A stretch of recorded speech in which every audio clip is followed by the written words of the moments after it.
वतु सह वीर्यङ्करवावहै तेजस्विनावधीतमस्तु मा विद्विषावहै। ॐ शान्ति शान्ति शान्तिः। हरिः ॐ श्रीगुरुभ्यो नमः। हरिः ॐ। वासुदेवेन्द्रयोगीन्द्रं नत्वा ज्ञानप्रदं गुरुं मुमुक्षूणां हितार्थाय तत्त्वबोधो विधीयते। साधनचतुष्टयसम्पन्नाधिकारिणां मोक्षसाधनभूतं तत्त्वविवेकप्रकारं वक्ष्यामः। So up till now we have seen that this grantha is being started for the purpose of attaining moksha, freedom from bondage, which is a sense of bondage, not a real bondage. And this upadesha, this understanding is given to sadhana chatushtaya sampannadikarinam, those who are qualified with this fourfold qualifications, which we saw in detail, which we'll see just now. But for them, to these eligible people, as a means of moksha, as a means of freedom, what is going to be said? We are going to say this tattva viveka prakaram. We are going to say what is tattva viveka, discrimination of truth, and the prakaram, what is the method of discriminating the truth, both. So we will say what is that inquiry into the truth and the method in which we should do this inquiry. Both will be told to all of you who are the eligible students, meaning who have these fourfold qualifications. Meaning if we do not have these fourfold qualifications, we keep on working on it. We are here, that means we have some qualifications, but we continue to work on it.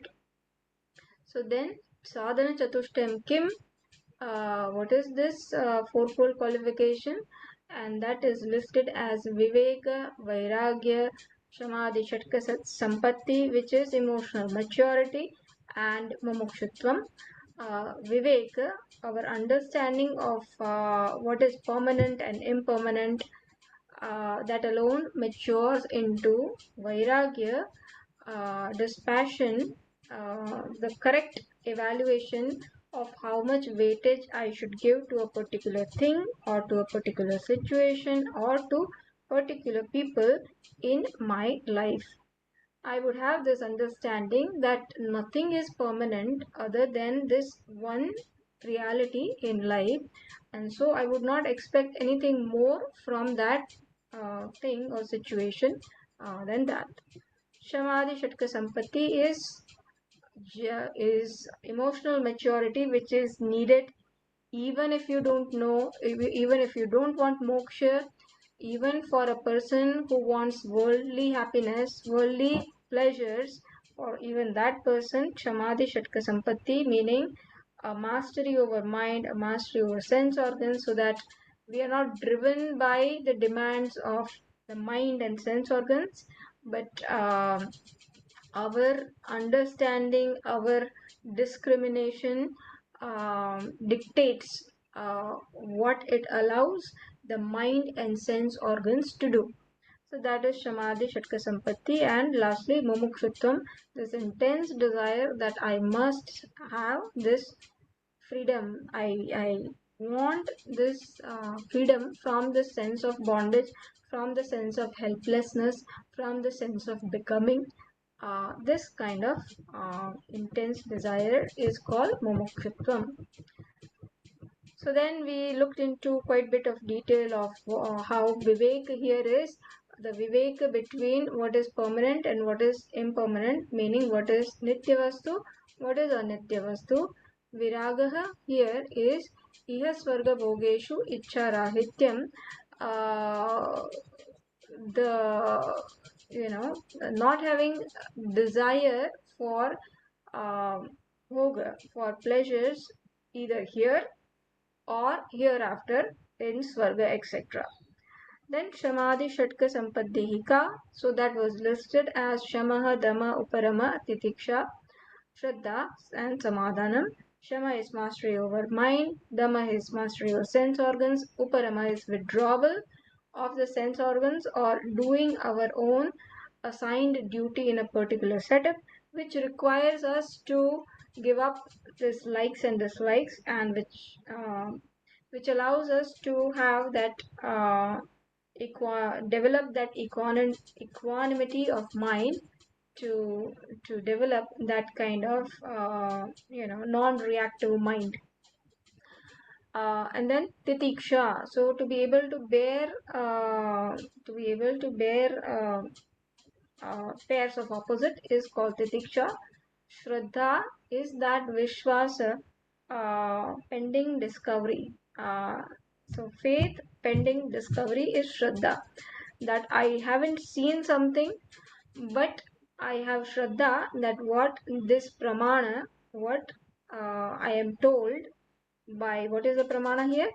Guru and the Shastra, what the Shastra is going to tell me through the mouth of the Guru is real, is true. But I don't know yet, or it is not, my experience yet. So I just have to, it's not that I have to experience it, but I have to understand my experience. So this much Shraddha, that I have faith in what is being told to me. I don't deny it outright.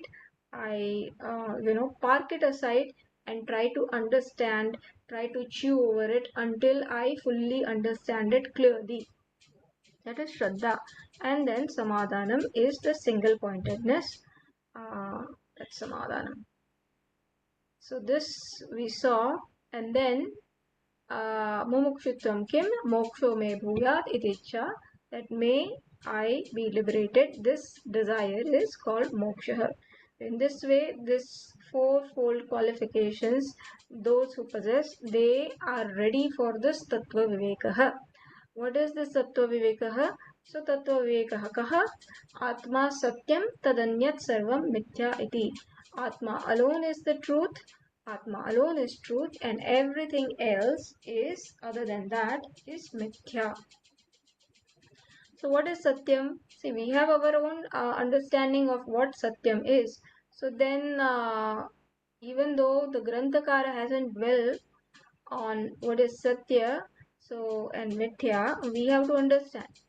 And we have looked into it, but still, just reminding. So Satyam is that reality which does not, which cannot be denied ever, which is not dependent on time, which is not dependent on space, which is not dependent on object. Meaning what? It's not that this is something which will change tomorrow. So whatever Satya means, whatever I experienced yesterday is the same thing that I am going to experience today, is the same thing I'm going to experience tomorrow. Whatever is this Satyam is the same thing I experienced during my waking state, during my dream state, and during my Sushupti, deep sleep state. So that is Satyam, which does not change or which does not stop existing during the different stages of my life, during the different time, or in different places. It's not that Atma is here and Atma is not there. So, um, so likewise, we think that when somebody dies, Atma leaves, but it's not that the Atma leaves. It's not that the Atma comes and goes. So something comes and goes, but that is not Atma. So what is Satyam? That which does not come and go, that which is just there. It is not limited to time. It is not limited to Desha. If it was limited to Desha, then this coming and going would be possible. Then it would be possible that right now when Atma is there in this body, I am alive, and when Atma goes away, then I am dead. Something else happens. So, but we have to understand what this Atma Satyam means. It is not subject to coming and going. So death happens not to Atma, death happens to something else. uh, Janma, this birth happens not to Atma, birth happens to something else. So that is our definition of Satyam, that it is not subject to change, it is not subject to destruction, it is not subject to negation. Three things. Not subject to um, negation, not subject to destruction, not subject to change. And what are we worried about always? We are worried about the constant change that happens in our life. We are worried about the constant, the transformation that is happening in our life, in our body, physiology, etc. This is all what we are concerned about. But uh, is that Satyam? That is not Satyam, and that is not Atma. That we have to discover through the unfolding of this Grantha. Tadanyat sarvam mithya iti. And everything other than the self is mithya, meaning what? Is opposite than this Satyam. So it's subject to destruction, is subject to change, is subject to what else? Negation, right? Is subject to negation, destruction, and change. So that is mithya.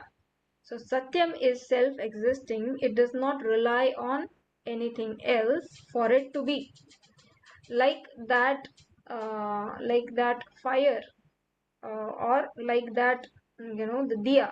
The diya does the diya illumines by itself. The lamp is illumined by itself. It doesn't need another lamp to illumine itself. And so also this Atma is self-illumining, self-effulgent. It doesn't need some other light to illumine itself. Whereas this Mithya, it borrows light from something else. For it to be and for it to shine, it doesn't happen in its own light. It is the borrowed light of Atma, because of which this thing shines as if it has its own light, like moonlight and sunlight. So sunlight is like, uh, is like that Atma Satyam, and that moonlight is like that Mithya, because moonlight is borrowing the light from the sun. So whereas we are looking at moonlight and we think that moonlight is an independent thing, moonlight is not an independent thing. In fact, what we call moonlight is nothing but sunlight appearing as moonlight. And so also in this world, Atma alone is Satyam, that alone is self-existing. We cannot have two independent self-existing things, because they will negate each other, and when there are two separate things, they will act upon each other, they will destroy each other. So there cannot be two independent things which are nityam, which are there always, and which are self-existing. So that is not possible logically. So we can have only one entity which is nityam, which is always there, which cannot be negated, which does not undergo change. So this Atma Satyam, Atma alone is the truth, and everything else other than that is mithya. This is unfolded. This is unfolded by saying Atma Kaha. First the Shishya says, what is Atma? So it's a long definition of what is Atma. Atma is different from Sthula Sukshma Karana Sharirat Vyatiriktah. So first, what Atma is not, that is told to us in three different ways. That it is not the gross body, subtle body, and causal body. It is different from gross body, causal body, and subtle body. You have been taking yourself to be fat, but it is not gross body. You have been taking yourself to be sad, depressed, but that is all in Sukshma Sharira. That is all in mind. It is not, it is different from Sukshma Sharira. It is different from mind. You are taking yourself to be dull, but it is not Sukshma Sharira. It is not intellect.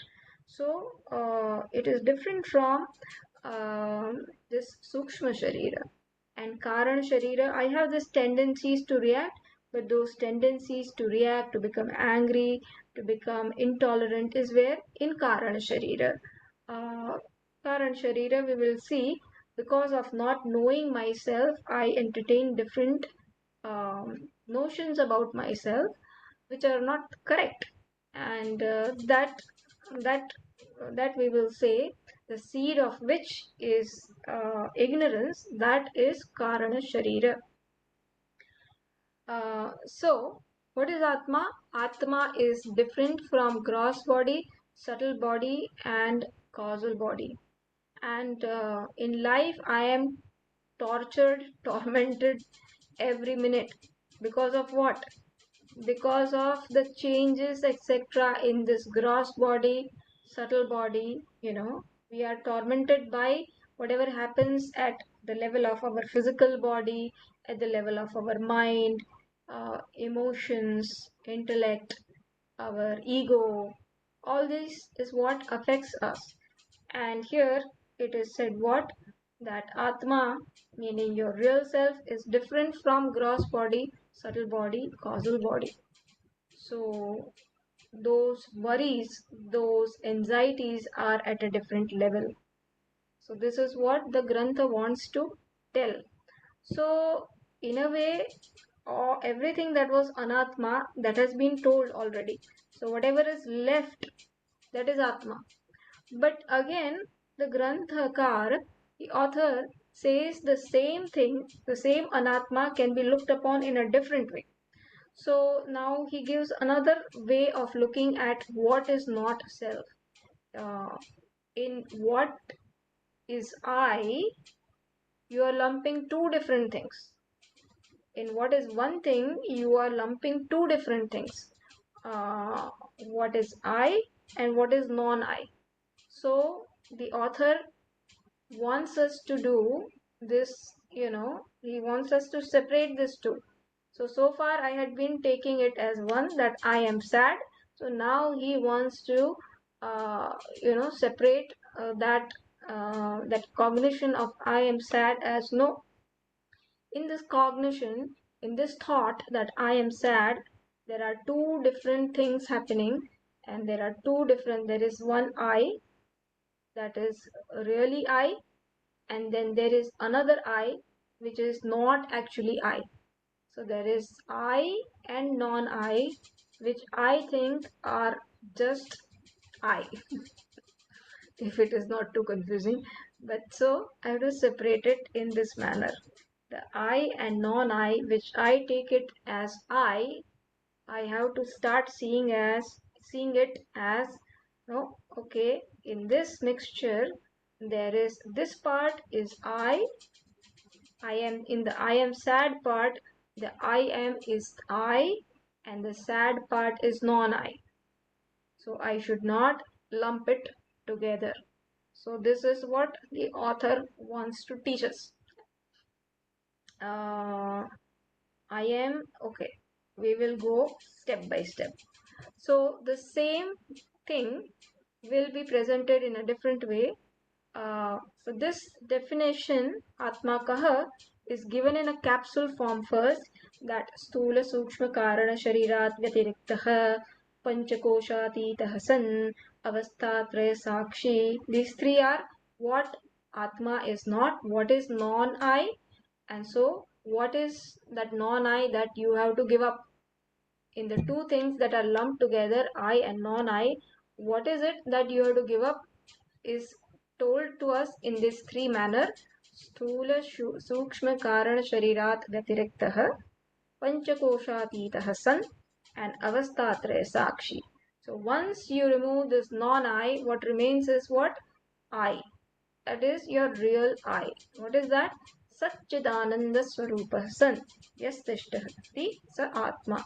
So this is the definition of Atma, technical definition, which helps us do this Tattva Vivekaha, and which helps us discover the real I, knowing which we will be free from, we will be liberated from this sense of bondage. Partly. Partly.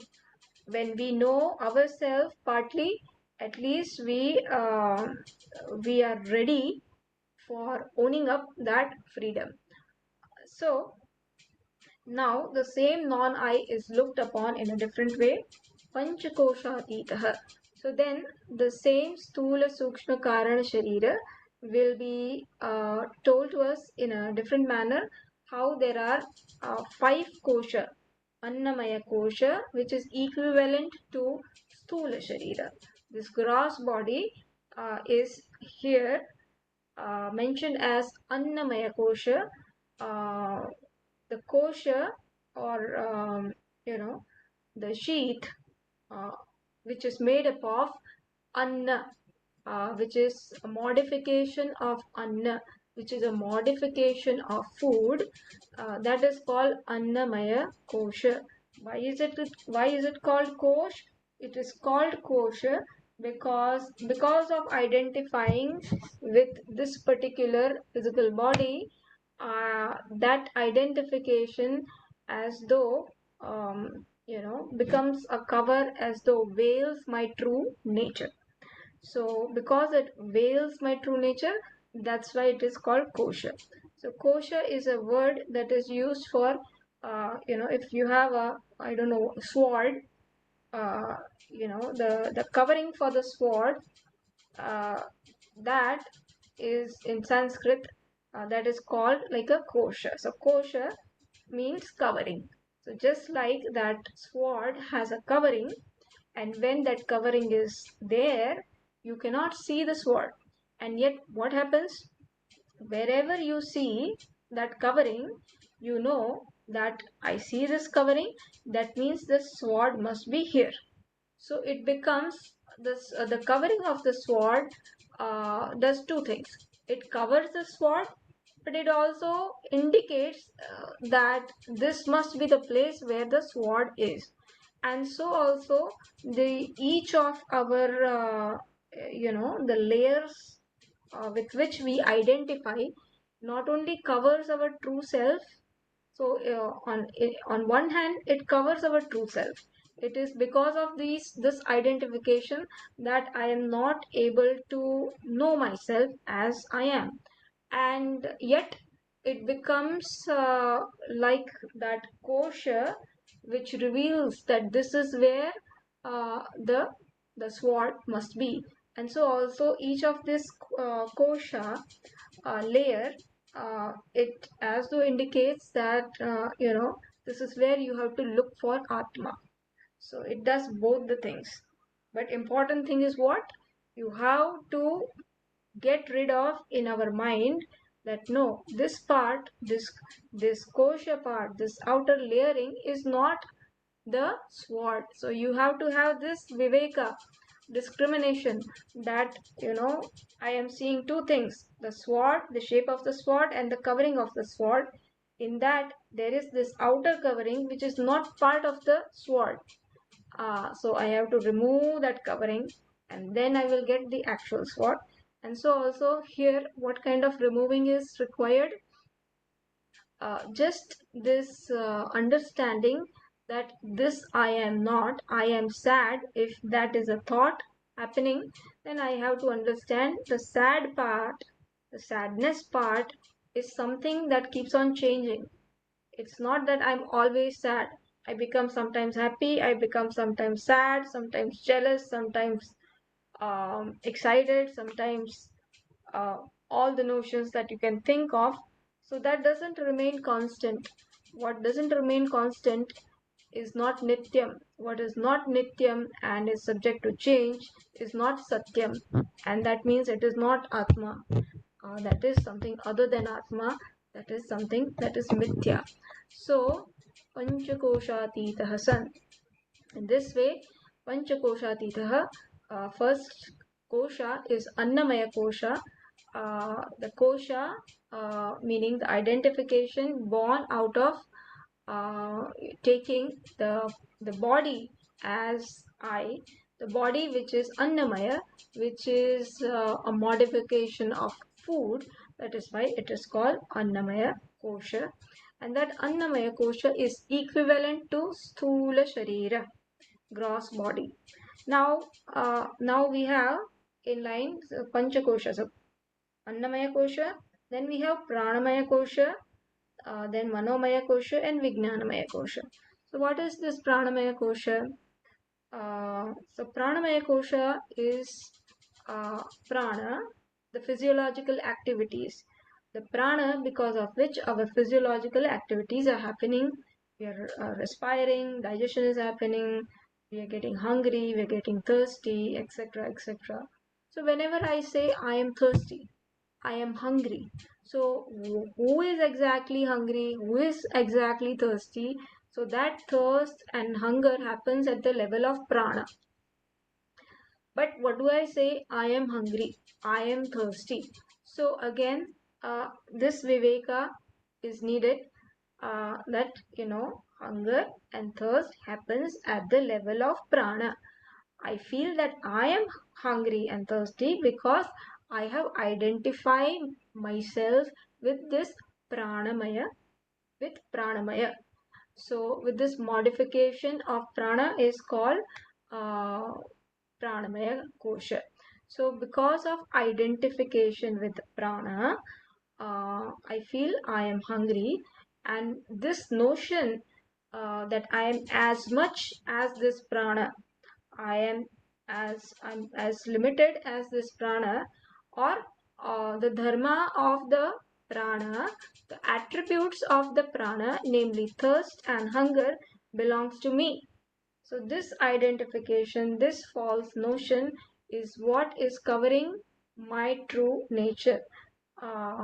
That I am Satyam, but when I identify myself with prana, I feel what? I am thirsty. And when I will quench my thirst, then I will become free from this thirst and hunger. So we are not saying that thirst is not there, hunger is not there.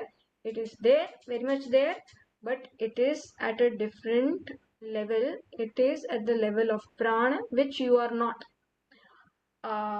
If you were prana, then the attributes of the prana would always remain with you.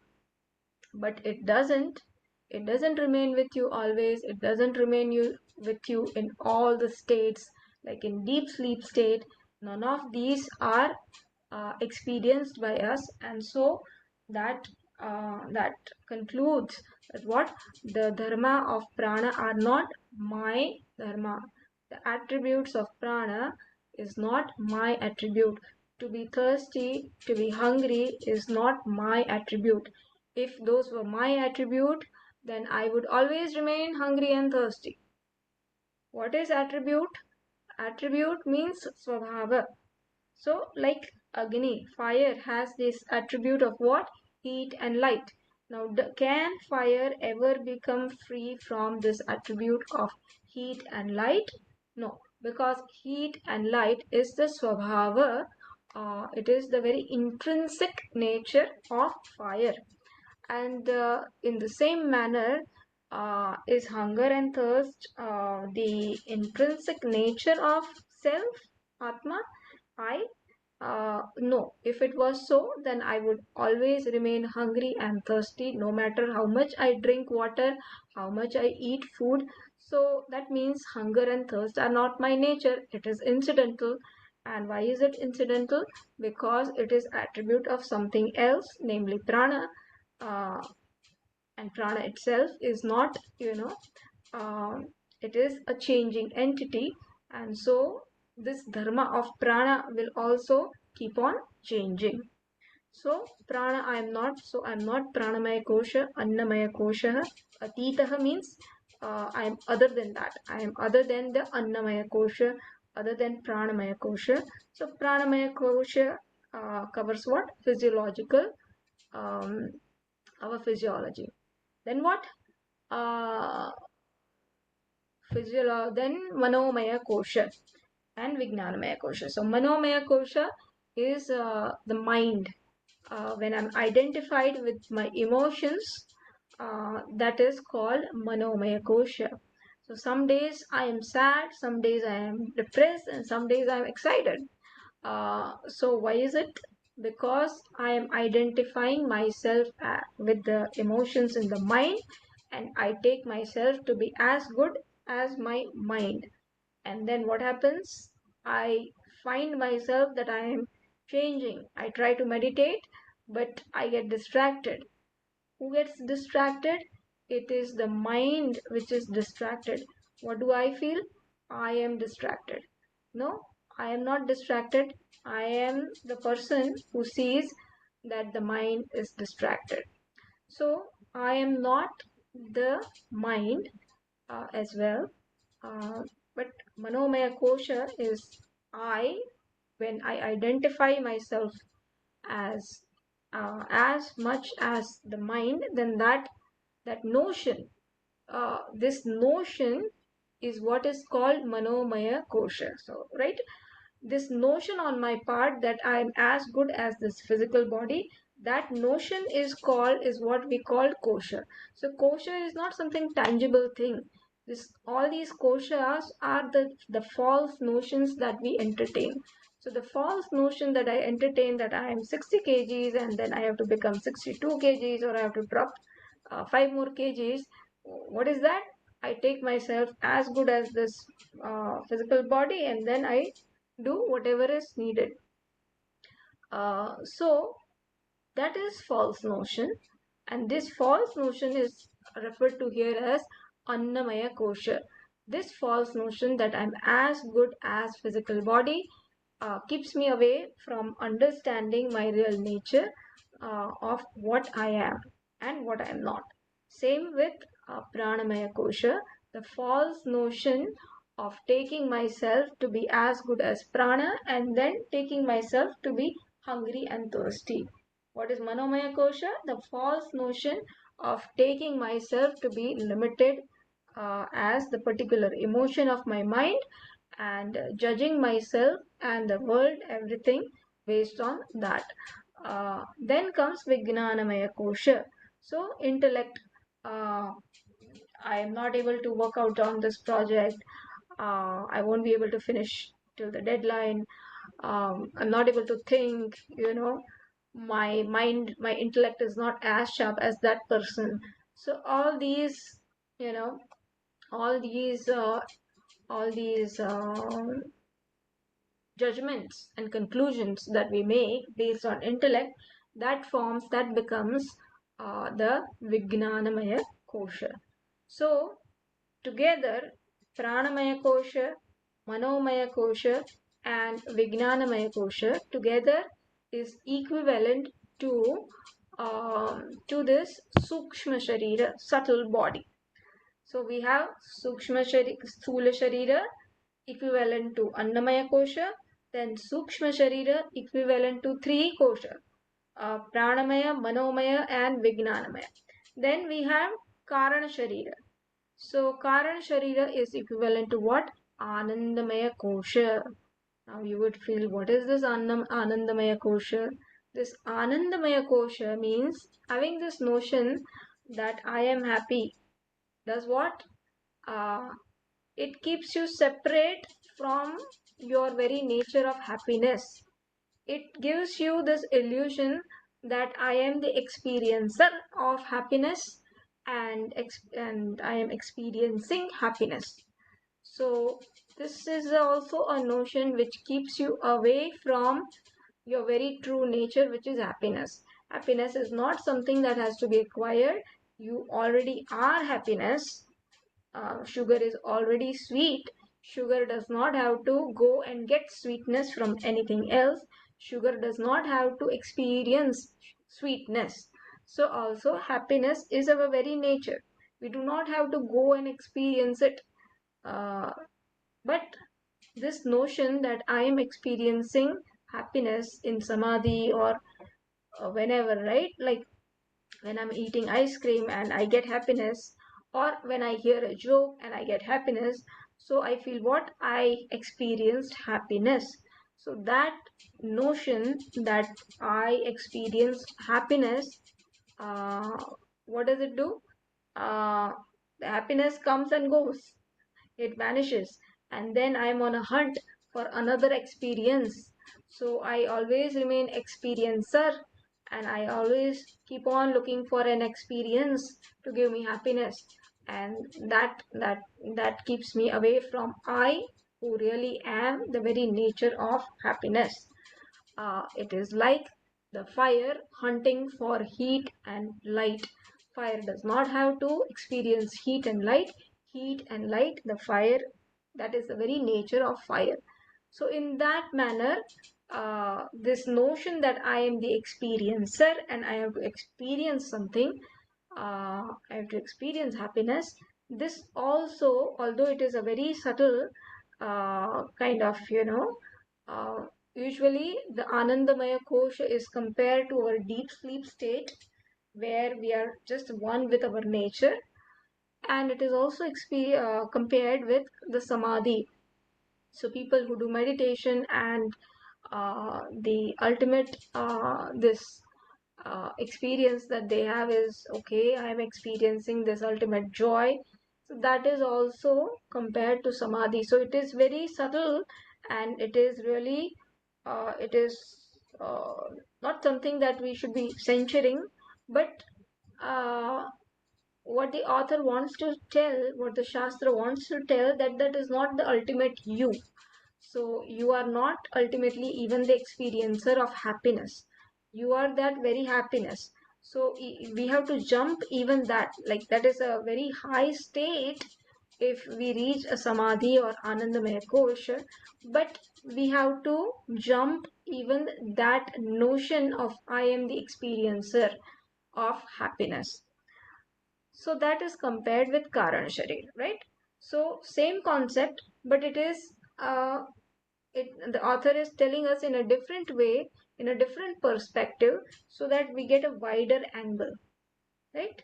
Sthula Sukshma Karana Sharira, gross body, subtle body, and causal body. Panchakoshatitah, same thing said in different way. Annamaya Kosha, Pranamaya Kosha, physiological activities. Manomaya Kosha, the notions born of identifying that I am mind. Vijnanamaya Kosha, notions born out of identifying I am the intellect. And Anandamaya Kosha, notion that I am the experiencer. I have to experience the Ananda. All these Atita Hasan, having transgressed all these false notions, having kept it aside, then what? Still, there is another way to look at the whole thing. What is that? Avastha Traya Sakshi. Becoming, I am just the witness to the Avastha Traya. I am the witness, I am not the Avastha. So, what are the three Avastha? What are the three states? Waking, dream, and deep sleep. So this is how I experience my life. So author is saying the same two things in yet different way. So how do I experience my life? I experience my life by way of these three avasthas, by these three states of mind. These three avastha are not belonging to me. They are the states of mind. When the mind is fully awake, that is when I call what? Waking state. When the mind is half awake, that is when I call it is a dream state. And when the mind is completely asleep, that is what is called as deep sleep state. So what am I? Who am I? Avastha Traya Sakshi. I'm the witness to all the three avastha, because I am aware of what happened in each of these three states, waking, dream, and deep sleep. So I am the one who is witness, who is asanga, who is unconnected, and yet without whom anything in these three states would not happen. And the one who pervades all these three states, just like I am wearing a mala and there is a thread, and there are different these rudraksha. Each rudraksha is different from the other rudraksha. They are unconnected. They cannot ever connect, right? In the same manner, the waking state is different from dream state, is different from deep sleep state, is again different from waking, dream, deep sleep. So all these Rudraksha, all these states are different, mutually exclusive. Where waking is there, the dream cannot be there or deep sleep cannot be there. And where dream is there, the waking or deep sleep cannot be there. Where deep sleep is there, the waking or dream state cannot be there. So they are mutually exclusive. But just as these Rudraksha are kept together by this thread which is running through all of them, so also there is one thing common which is running through them, because of which this necklace or this mala is what you call is sustains itself.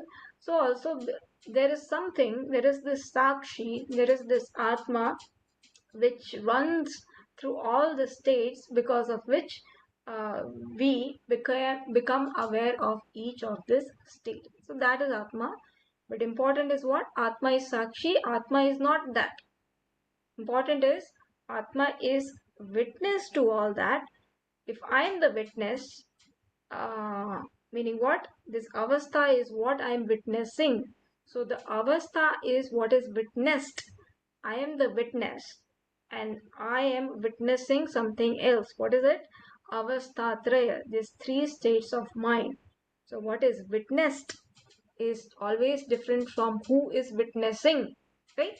So in that manner, and this is the principle that this is the drashta drishya druk drishya viveka. That is also, I'm introducing a technical term here, but this concept that the seer is always different from seen, and so also this concept is used in telling us what I am not, telling us how do I say this gross body I am not, because I am able to see the changes in this gross body.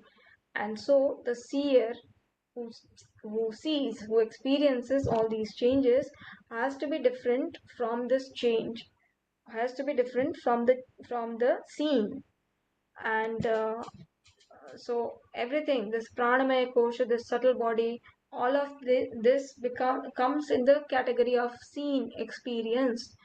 And I am, who am I am the one who is experiencing. So the one who is experiencing has to be different from the one that is experienced. So I find that in what I call I right now, there are two different things. One is in the category of experiencer, another is in the category of what is experienced. And so I have to now separate that experienced part and understand that I am the experiencer, I cannot be the experienced, right? So, and become, slowly develop objectivity with myself and slowly develop a comfort with myself that yes, emotion of sadness may arise, an emotion of depression may arise in my mind, that is not I. And so more I make my mind see this fact, understand this fact, not just one time. It is never going to be that you hear it one time and it is going to stay with you. You have to continuously develop this samskaras of understanding this fact and seeing, making the mind see it again and again and again. Then, like, you know, like on a mountain, when the rain drops, then there is a thin like rill, right? Then when it keeps on pouring, it forms a gully, then it forms a stream. So also this new thought, this new understanding, we have to continue to educate the mind again and again and again, so that it forms the new channel, it forms the new stream, uh, to uh, to to displace the old thinking that I am the body, that I am as good as the mind, etc.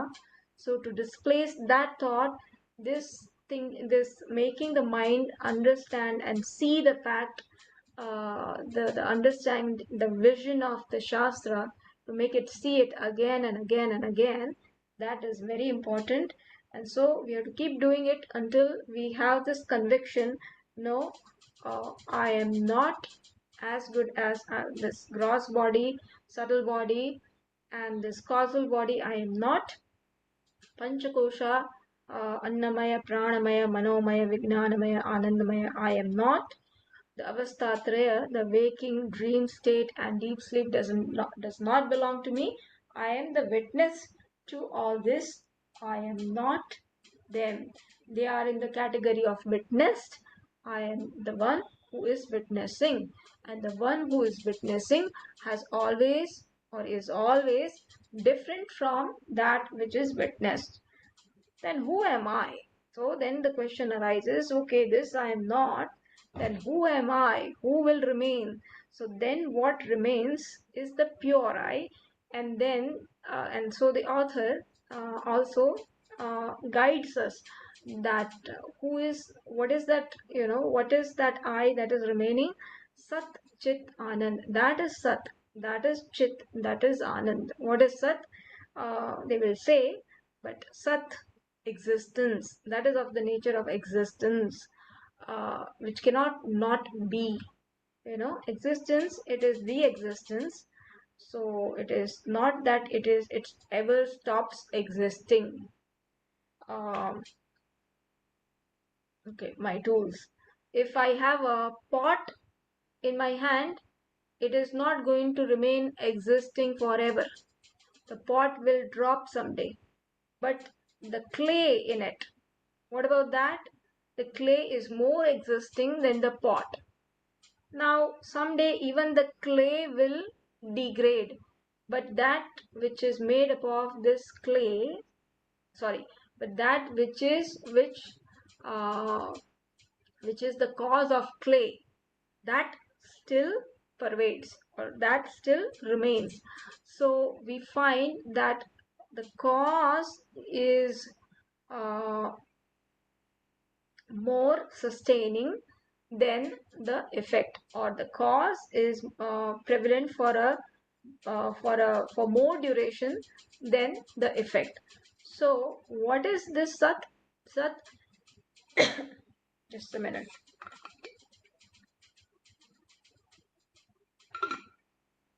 What is this Sat?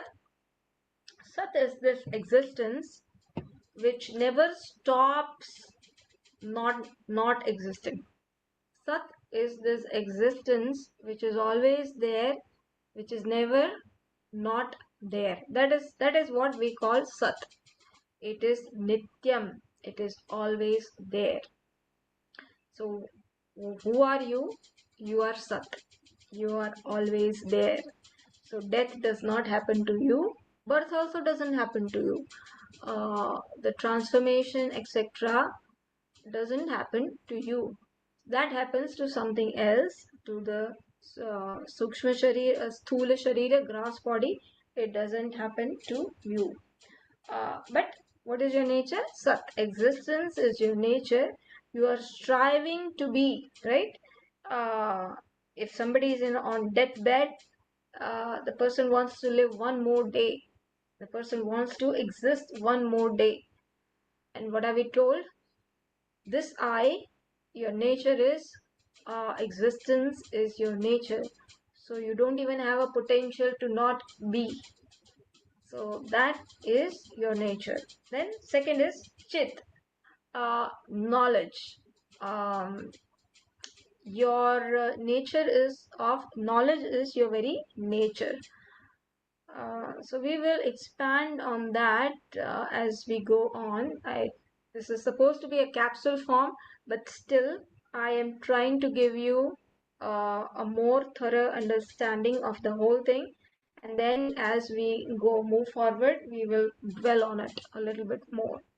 And then Ananda means, of course, we know happiness, but what kind of Ananda? Which is infinite, Ananta, which is limitless. So Ananda means that which is limitless. Chit means Gnana, which is shining.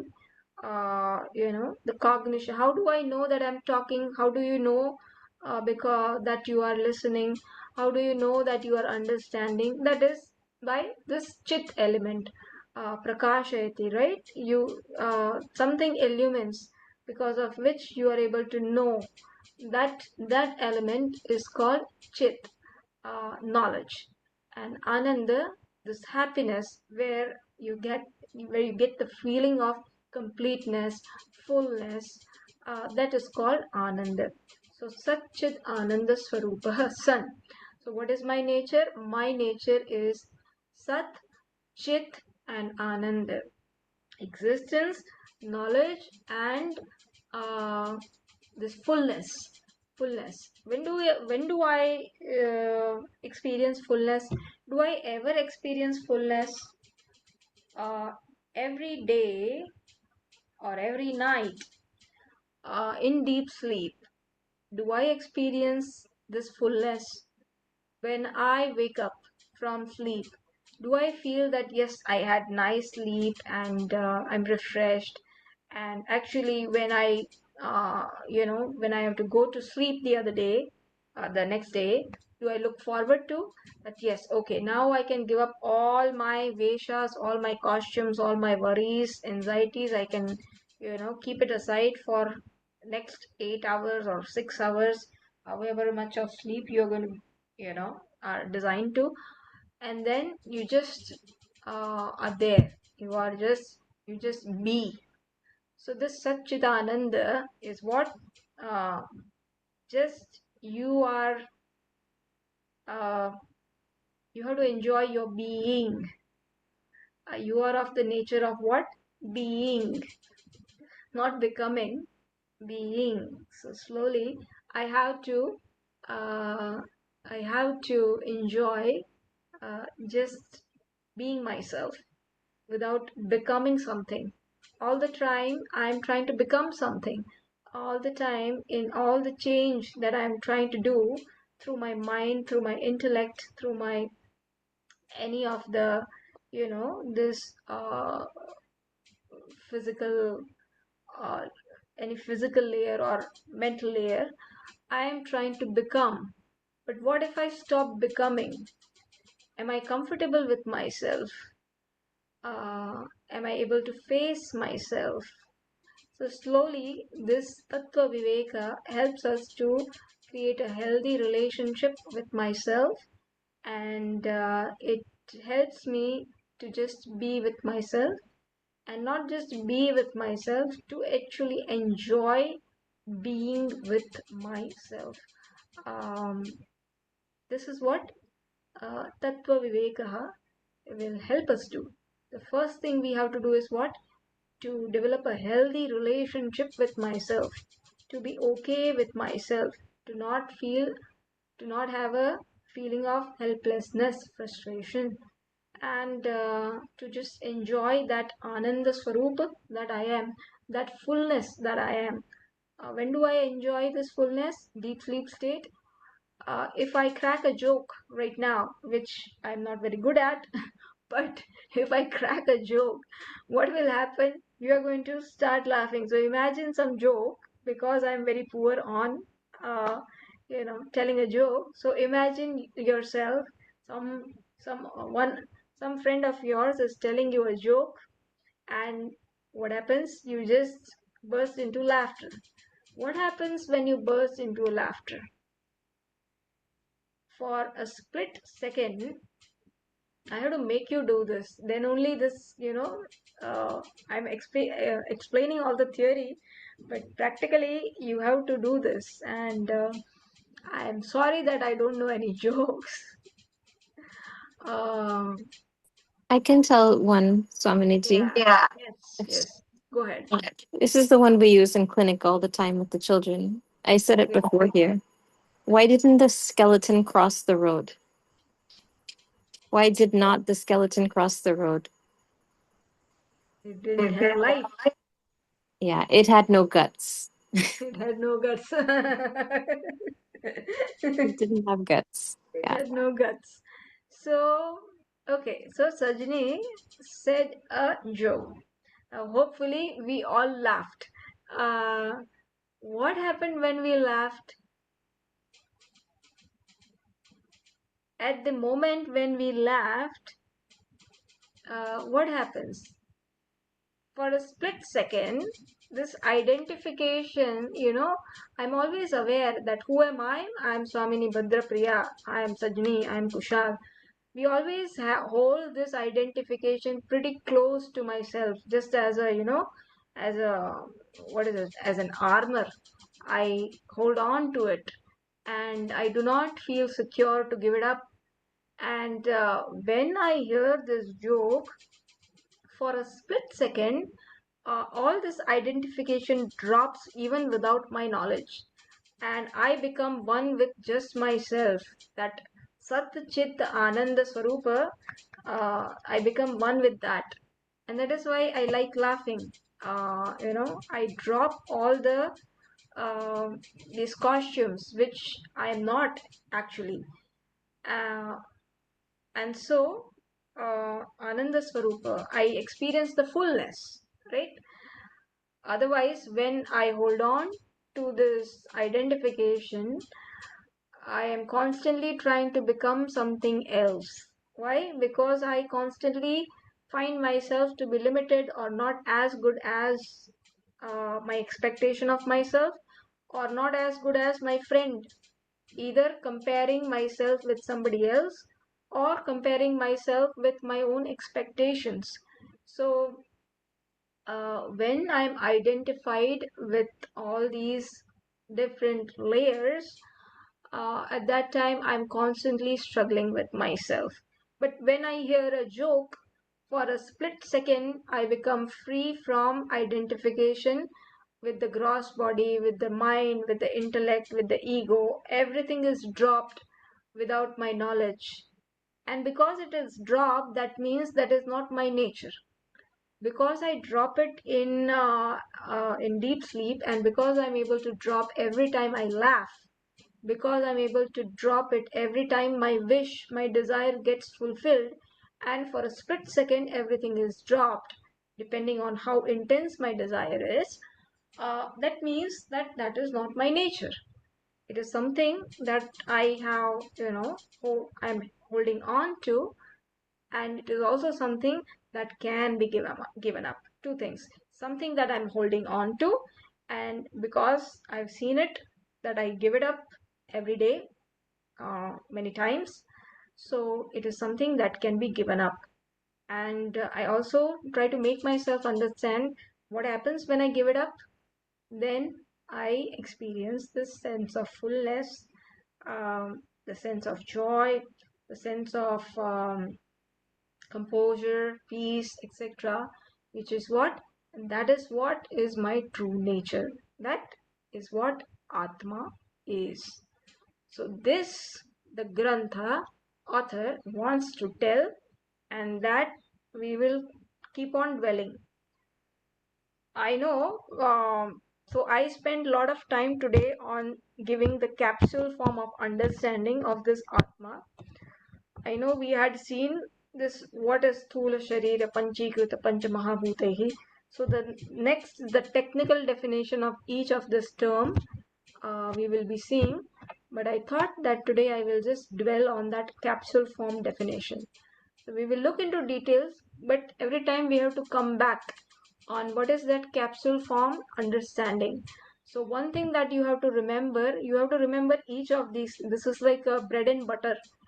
To understand Vedanta, you have to understand each of these concepts, and you know more it becomes like uh, you know uh, more you are familiar to it, more it will easier it will be to understand the different as we proceed. Hopefully we proceed to um, uh, to listening to Bhagavad Gita and Upanishads, etc.